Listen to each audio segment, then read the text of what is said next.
ফজরের আজান হয়ে গেছে, তাই ঘুম থেকে ওঠার পর বাঙালিদের অভ্যাস যেটা সেটা করলাম। তারপরে ওযু করে নামাজ পড়ার জন্য রেডি হয়ে নামাজ শুরু করে দিয়েছি। ফজরের নামাজ শেষ করে একটু ওয়েট করার পর দেখি যে সূর্য মামা উঠে গিয়েছে। তারপরে হালকা একটু নাস্তা করার ট্রাই করলাম।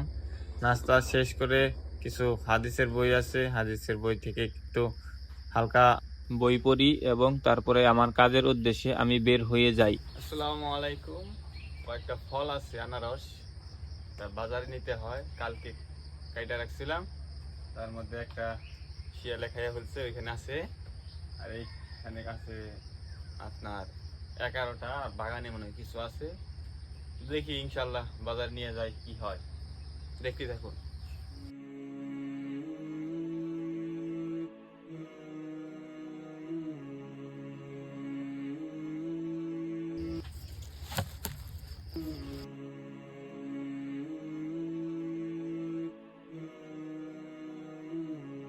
আনারস ভ্যানের মধ্যে রেডি করা শেষ। ওইখানে একটা আনারস শিয়ালে খেয়ে ফেলেছিল। আসসালামু আলাইকুম। আপনাদের একটি মজার জিনিস দেখাই, দেখেন। দেখুন রাস্তা, এখান দিয়ে আমার সামনে এই যে আমার একটা বাগান আছে আনারসের, আর এইখানে আমার এই ভ্যানটা নিয়ে আমার যাইতে হবে আনারস নিয়ে এইখান দিয়ে। যারা বুঝেন কি কষ্ট। যাই হোক, দেখুন কেমনি কি হয়।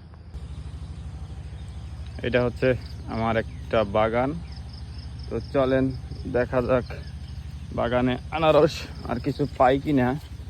মোটামুটি শেষ, আর কিছু কিছু আছে যেগুলা যেমন এই যেগুলা খায়া ফেলছে। আপনার কিছু শিয়াল আছে, গুল আছে, এগুলা আশেপাশে একটা দেখা যায়। এটা কাঁচা, কুয়াশার কারণে বাগানে ঢোকা কষ্ট। দেখা যাক এই একটা আছে, আর আছে ভিতরে হয়তো বা কিছু কিছু খুঁজলে পাওয়া যাবে। যাই হোক, আজকে আর কুয়াশার কারণে আর ভিতরে যাবো না। এখান থেকে দুইটা নিয়ে যাই, এই একটা নিয়ে যাই আর ওইখান থেকে ওই একটা নিয়ে যাই। দেখতে থাকুন। লাভেস বাজারের উদ্দেশ্যে রওনা হয়ে গেছি। বাজারে যাওয়ার সময় দেখি আমাদের একটি এলাকার অটো বিপদে পড়ে আছে, তারপর তাকে সাহায্য করলাম। যাওয়ার পথে দেখি সাইকেল নিয়ে বাজারে যাচ্ছে আনারস নিয়ে। রওনা হয়ে গেছি, এই যে আনারস, এই যে আমি, আর এই যে রাস্তা, অটো দিয়ে যাচ্ছি। দেখতে থাকুন আজকে বাজারে আপনাদের আনারসের বাজার এবং কি পরিমাণ আনারস ওঠে দেখাবো ইনশাল্লাহ।